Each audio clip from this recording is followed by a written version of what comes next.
Mr. Trump, one of the things people love about you is you speak your mind and you don't use a politician's filter.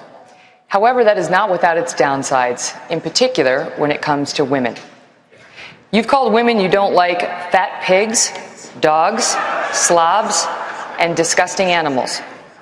Your Twitter account... Only Rosie O'Donnell. No, it wasn't.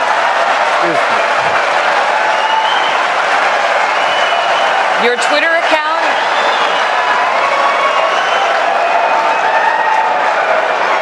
Thank you. For the record, it was well beyond Rosie O'Donnell. Yes, I'm sure it was. Your Twitter account has several disparaging comments about women's looks. You once told a contestant on Celebrity Apprentice it would be a pretty picture to see her on her knees.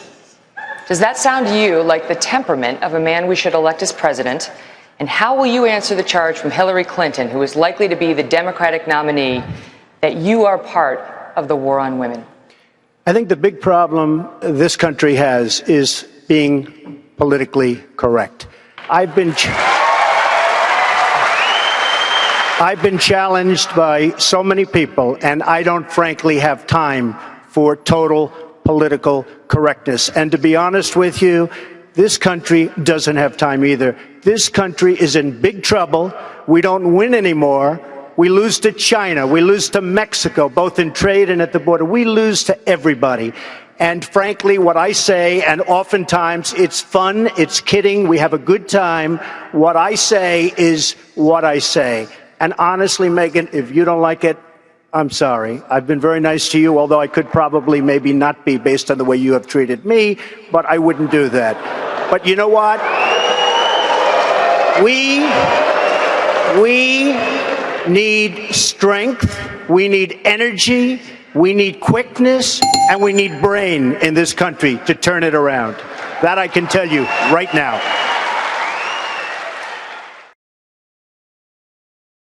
I don't have a lot of respect for Megyn Kelly. She's a lightweight. And, you know, she came out there reading her little script and trying to, be tough and be sharp.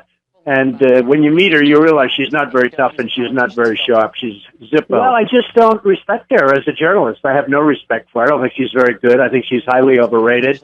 But when I came out there, what am I doing? I'm not getting paid for this. I go out there and, they start saying, lift up your arm if you're going to, I didn't know there'd be 24 million people. I figured, but I knew it was going to be a big crowd because I get big crowds. I get ratings. They call me the ratings machine. So I have, she gets out and she starts asking me all sorts of ridiculous questions. And, you could see there was blood coming out of her eyes, blood coming out of her wherever. Moment. But first, I just got back from a weekend at the beach with my husband and my 3 kids. Did anything happen in the news while I was gone? Did I miss anything? You may have heard that there was a dust-up involving yours truly and presidential contender Donald Trump. Mr. Trump was upset with a question I asked him at the debate last week about his electability, and specifically comments he has made in the past about women. A few words on that. Apparently, Mr. Trump thought the question I asked was unfair and felt I was attacking him. I felt he was asked a tough but fair question. We agreed to disagree. Mr. Trump did interviews over the weekend that attacked me personally. I've decided not to respond. Mr. Trump is an interesting man who has captured the attention of the electorate. That's why he's leading in the polls. Trump, who is the front runner, will not apologize. And I certainly will not apologize for doing good journalism. So I'll continue doing my job without fear or favor. And Mr. Trump, I expect, will continue with what has been a successful campaign thus far.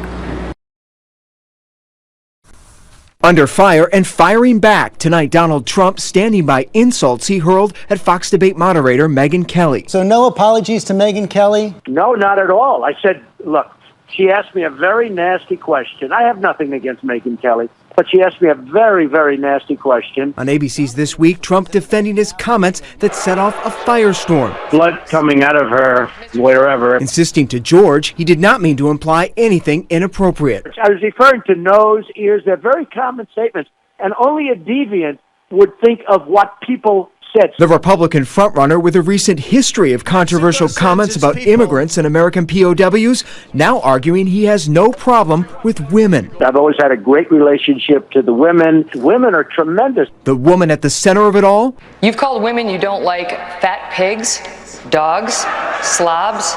Tonight, for the first time, her defending her treatment of Trump. He felt attacked. It wasn't an attack. It was a fair question. But I get it. And he's in the arena, and so am I. Megyn Kelly moving on as Trump's GOP rivals, sensing an opening in the race, try to do the same. All the air in the balloon is going to Donald Trump right now. I don't really pay any attention to these other things. But can Trump sustain his surge? For the second time in a week, his campaign facing a major shakeup.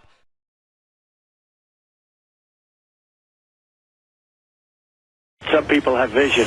Interestingly, if you go back to 2004, take a look at the Reuters articles, and it was actually before that even, but July of 2004, I am the most militaristic person there is. I would have the best military. It said nobody would mess with us. But you go back to 2004 July, and you will see a major article that Donald Trump said, don't go into Iraq, because if you go into Iraq, and if you decimate Iraq, you're going to lose the balance of the whole Middle East. Right. And I turned out to be right. So Donald, nobody else, very few people can say that. So, Donald, let me ask you. We've been talking this morning about Fox News. Hugh Hewitt was just on, was talking about, said you had a legitimate beef about the questions that were asked. I'm curious, though. I mean, obviously, it's not in Fox News' best interest to be in a war with you. It's not in your best interest to be in a war with Fox News. Have you talked to Roger over the weekend? Have you talked to anybody at Fox News over the weekend about trying to find common ground with the network? Well, I don't want to say that, but I will tell you that I don't think Fox treats me well. Hold on a second. You're a straight talker, baby. Come on, help us out. I don't want to say it. Why should I say it? I'm not going to embarrass anybody. Have you talked to Fox News? I've led my whole life has been led on the theory that I do not want to embarrass people. The fact is that I think I don't get treated well by Fox, and that's all right, because look what happens. I don't understand it myself. I mean, I have double-digit leads in every poll. I don't know if you saw Georgia just came out. I'm at 34. And, it's like a lot of good things are happening, so maybe I should just leave it the way it is. The fact is, she asked me a very inappropriate question. She should really be apologizing to me, you want to know the truth. And other candidates have said that. During the debate, and despite what you said early in the morning, Joe, virtually every poll said that I won the debate. You said I didn't win, I didn't do well.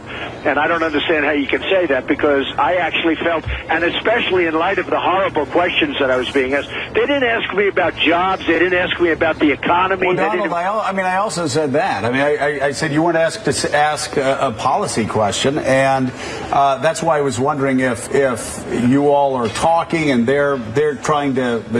Joe, I'll tell you what was interesting. During the debate, first of all, I get up there, I stand up there, and we're not even warm yet.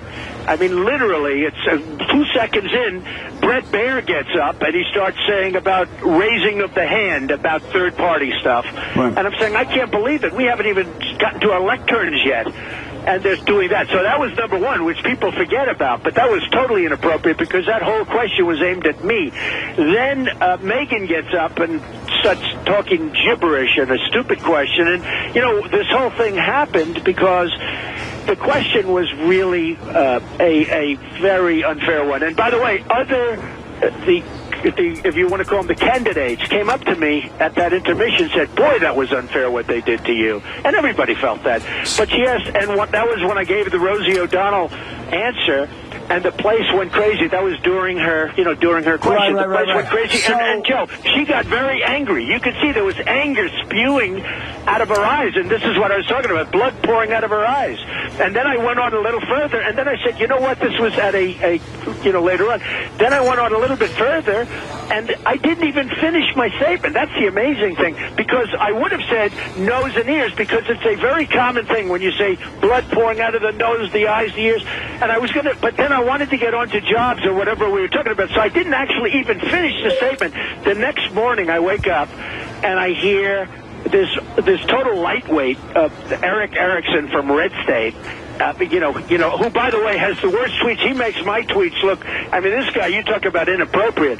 But he's a loser. He's lost every race. He doesn't back winners. He's just a guy who is truly considered to be a lightweight. He disinvited me, which was a great thing because I saved a fortune on fuel. He disinvited me to something that wasn't even a big deal. By the way, the people that were there went nuts when they found out I was disinvited. You actually bring up, by talking about Eric, who's a friend of mine, that way you bring up the next point. Then I want to get to Meek and everybody else around the table. Eric's a friend of mine. You're a friend of mine. We're all Republicans. Politics is a game of addition and not subtraction. At what point in this campaign do you start putting your arms around people? Even, you know, I mean... I do. I have great relationships still. I have great. Look, this guy disinvited me. He has a failed little conference. It's not a big deal. It's not a lot of people. And they were great people. I love those people because they were going crazy when they heard about it. You know, many of them left. But the fact is, he disinvited me. You know why? Because he could get a little publicity for himself. Look at the guy. You know how many times he's been forced to apologize for things he said? And they were really stupid things, by the way. So this guy disinvited me because he figured he could get a little publicity. But actually, it worked out. I actually had a semi-free evening, which wasn't so bad. All right. Let's try a different angle at this, Donald. I want to move on and talk about women. More and more women are breadwinners and or vital parts of the household budgets across the country. How would you approach the issue of equal pay and also helping more women get access to capital, which they struggle with? Okay, well, let me just tell you, this is the kind of a question I should have been asked. And, you know, the women's health issue, which Jeb Bush so amazingly blew about 4 or 5 days ago when he said no money going to women's health issues, or essentially that. And with me, Mika, I would be the best for women, the best for women's health issues. Jeb came back and he apologized. You wonder why he's doing so badly in the polls? I don't. And you talk about a speech. There was he didn't register at all. He didn't register at all during that debate. And by the way, Joe, and I have to just get off this for 1 second. You had 24 million people at the debate. 24 million. The highest in history. It was like a record in almost every way. If I weren't at the debate, I don't say this in a braggadocious way, you would have had you would have had your standard 2 million people, maybe less. Right. But you would have had, let's say, 2 million people if they had a good night. So we took it from 2 million to 24 million people. Does anybody think that anybody else on the stage drew that extra 22 million people? So the question, do you think maybe Jeb Bush drew the 22 million additional people? Nobody thinks that, Don. So the question is about equal pay. Republicans have repeatedly voted against it. How would you get equal pay passed, and how would you enforce it? And then the question of access to capital for women. Well, look, as far as questions like that, Mika, I'm not going to do it on this show, and I don't want to discuss it on this show. I want to discuss those questions at a debate, and I'll save them for a debate. But all I can say is on women's issues and women's health issues, there will be nobody better than Donald Trump. But I'll be coming out with some policy on that, and I will be making it in the future. I just don't want to discuss it now. Mark Halpern. Mr. Trump, Bernie Sanders is drawing even bigger crowds than you. I don't think he is drawing bigger crowds than me. I think I'm drawing bigger crowds than him. Have you drawn a crowd of 25,000? No, 15, but I haven't. Excuse me. Yeah. I'm not finished yet. Okay. Well, he's drawing big crowds also. I'm just wondering what you think is the source of his appeal and whether there's any aspect of his message and his program that you think you share with him. I think there's one aspect that's amazing, trade. You know, he was talking about trade because you can't have two people more, you know, like the opposites. But I was watching him, and he talked about trade, and he was talking about how we're getting ripped off left and right on trade. And I said, you know, I think I can take that paragraph and just use it in my speech. It's what I'm saying. It's one of my big things. We're getting killed by China. We're getting killed. Now, here's the difference between Bernie Sanders and myself. I negotiate. I will make great deals with China. He can't do that. In other words, he's incapable of doing that. But he knows the problem, at least. He's not going to be able to do anything about it, but he does know the problem.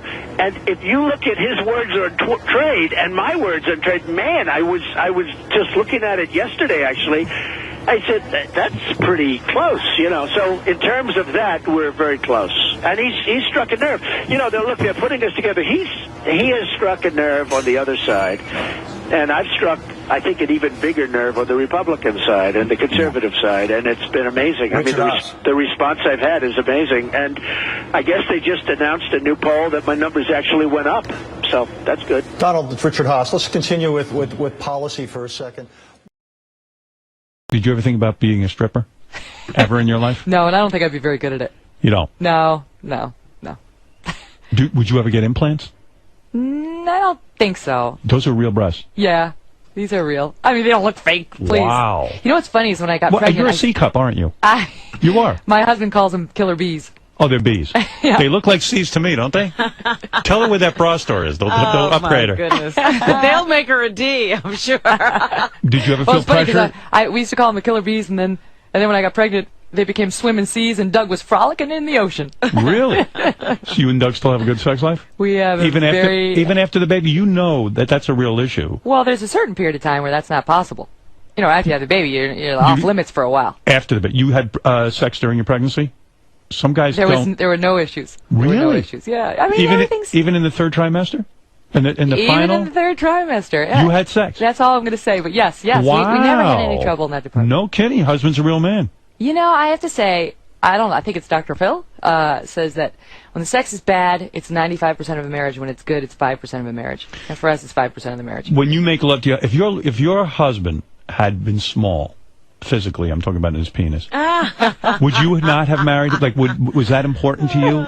Like, would you have said, like, look, I don't think I can live with a penis this small? You're a great guy. I reject the hypothetical. There's no issues there. It's not important to you. Penis size is not important. I've never to you. had to choose. Let's put it that way. Do you think Roger Ailes has a small penis? Did you ever? This is another area where you have some issues. Did your husband ever come to you and say, "Look, I don't care about your first husband or anything, but like, am I bigger than your first husband?" He's not insecure in that department. Because when you said your husband is aloof, that to me signals he has a big penis. He's the perfect amount of aloof, though. You know, I mean, right. You don't want somebody who's going to be too clingy. You know, that's the problem. That's me. You meet I wouldn't leave you alone. Right. Right. That's not that hot. Hey, who said I was hot? You got to be like at arm's length a little, you know, like maybe not call every time and maybe take a little while before you return the phone calls. Sounds like he has a big penis. Sounds about 7 inches. You like all those games of anticipation and wonder? Well, he's not playing games. Like, he genuinely is that way. He's just not somebody who would be, like, frolicking after you like a little puppy dog, which I like. You know? Right. Like, in other words, you don't want to be... You got to work a little to get him. And you also don't want to be his mother and sit there and mother him and all of that. No, you got enough on your plate. No, I want somebody who's going to bring it. You Independent know? Confident, exactly. Smart. He's very smart. That's a turn on.